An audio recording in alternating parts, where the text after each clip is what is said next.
नमस्कार. आजच्या व्हिडिओमध्ये आपण डायरेक्ट ऑब्जेक्ट आणि इनडायरेक्ट ऑब्जेक्ट पाहणार आहोत. काय असतं direct object? A direct object is a noun or a pronoun which is the direct receiver of the action. An indirect object is to whom or for whom an action is done. It is the receiver of the direct object. आता लक्ष देऊन ऐका. Direct object काय असतो? तर एक तर ते नाउन असतं किंवा प्रोनाउन असतं आणि हे जे ऍक्शन होत असते ती डायरेक्ट रिसीव करत असतं. कोण? ऑब्जेक्ट. या अगोदरच्या व्हिडिओमध्ये आपण पाहिलं सब्जेक्ट, वर्ब आणि ऑब्जेक्ट. जे ऑब्जेक्ट असतं त्याचे दोन प्रकार आहेत. तर त्यातलं पहिलं डायरेक्ट रिसीव्हर जो असतो तो आहे डायरेक्ट ऑब्जेक्ट.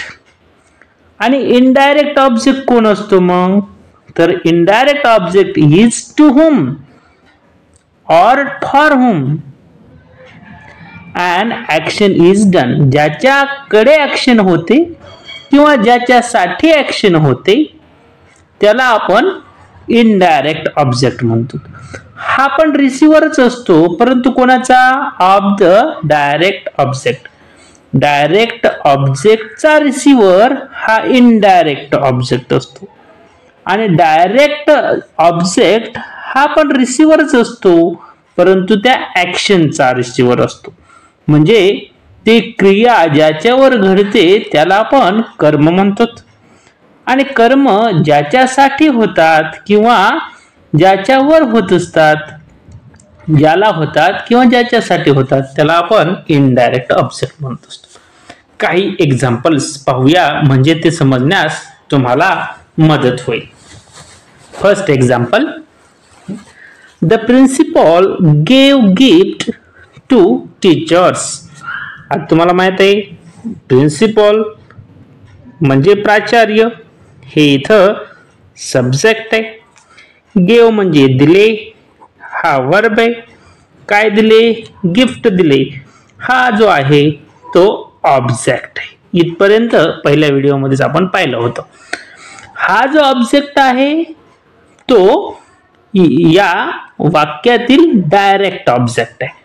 कोणाला दिले? To teachers. हा पण ऑब्जेक्टच आहे, परंतु हा इनडायरेक्ट आहे. इनडायरेक्ट ऑब्जेक्ट असं देखील त्याला तुम्ही म्हणू शकता. अर्थ लक्षात घ्या. प्रिन्सिपलनी म्हणजे प्राचार्यांनी शिक्षकांना भेटवस्तू दिली. आता काय दिले? भेटवस्तू. Object direct. कोणाला दिली? शिक्षकांना. Indirect object. सेम सेंटेन्स पहा. We offer food to beggars. आम्ही भिकाऱ्याला अन्न ऑफर केले, देऊ केले. ऑफर्ड असं पण आपण इथं म्हणूयात. इथं ऑफर आहे, ऑफर राहू देऊया. देऊ करतो. Simple present tense. इथं वी हा सब्जेक्ट, ऑफर हे वर्ब, फूड हे डायरेक्ट ऑब्जेक्ट आणि कोणाला? टू बेगर्स हे झालं इनडायरेक्ट ऑब्जेक्ट. डायरेक्ट इनडायरेक्ट किंवा त्याला काही जण डायरेक्ट इनडायरेक्ट असं देखील म्हणतात. आपण डायरेक्ट इनडायरेक्ट म्हणूया. नेक्स्ट सेंटेन्स पहा. The king gave the old man gold chain. या वाक्यामध्ये द किंग हा सब्जेक्ट आहे, गेव हे वर्ब आहे. कोणाला दिलं? To the old man. काय दिलं? Gold chain. आता हे गोल्ड चेन जे आहे ते डायरेक्ट ऑब्जेक्ट इथं आहे. काय दिले? कोणाला दिले? To the old man. खरं तर वाक्य असं असलं पाहिजे, the king gave a gold chain to the old man. जर असं आलं तर आपल्याला हा इनडायरेक्ट ऑब्जेक्ट इथं म्हणावे लागेल, इनडायरेक्ट ऑब्जेक्ट. नेक्स्ट, चौथ्या वाक्यामध्ये she made him captain of the class. She subject आहे, मेड वर्ब आहे, हिम हे इनडायरेक्ट ऑब्जेक्ट आहे आणि कॅप्टन हे डायरेक्ट ऑब्जेक्ट आहे. नेक्स्ट सेंटेन्स पहा, he treated me with an ice cream. He subject, treated verb, me indirect object आणि an ice cream direct object. 6 number sentence पाहूया. The teacher gave us a homework. The teacher हा झाला या वाक्याचा subject, gave हे झालं verb, याला V2 असं देखील म्हणतात कारण सिंपल पास्ट टेन्स वाक्य. हा पण ऑब्जेक्ट आहे आणि हा पण ऑब्जेक्ट आहे. हा जो ऑब्जेक्ट आहे तो इनडायरेक्ट ऑब्जेक्ट आहे आणि होमवर्क हा डायरेक्ट ऑब्जेक्ट. डायरेक्ट आणि इनडायरेक्ट आपण असं म्हणतो. Direct, indirect object, direct object. Nandini gave me a pen. यामध्ये नंदिनी सब्जेक्ट, गेव वर्ब, इथं पण हे V2च आहे. हा इनडायरेक्ट ऑब्जेक्ट आणि a pen direct object. They gave him a pen. त्यांना एक पेन, त्यांनी एक पेन त्याला दिला. They gave him a pen.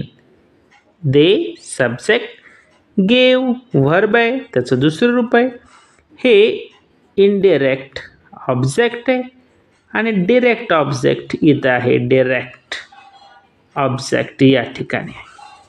Next sentence पहा, grandmother told us a story. आजीने एक गोष्ट आम्हाला सांगितली. आजी हा झाला वाक्याचा सब्जेक्ट, टोल्ड हे झालं वाक्याचं वर्ब, इथं टेलचं पास्ट टेन्स टोल्ड झालाय. अस इनडायरेक्ट ऑब्जेक्ट आणि अ स्टोरी हे झालं डायरेक्ट ऑब्जेक्ट.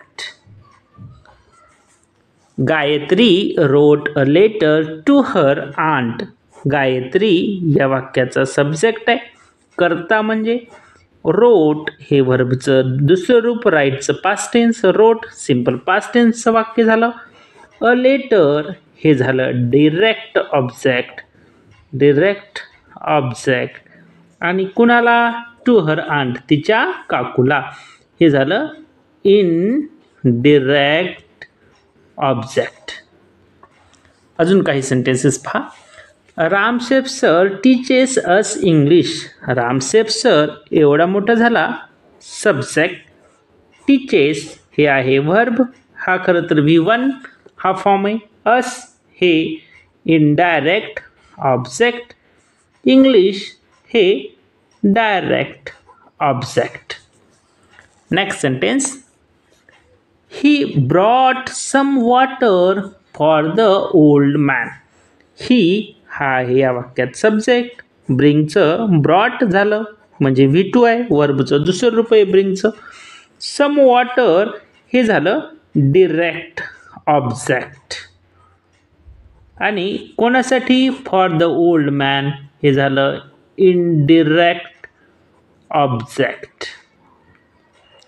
पहा, she paid 10 rupees. How many rupees? 10 rupees. कोणासाठी, कोणाला, टू द शॉपकीपर.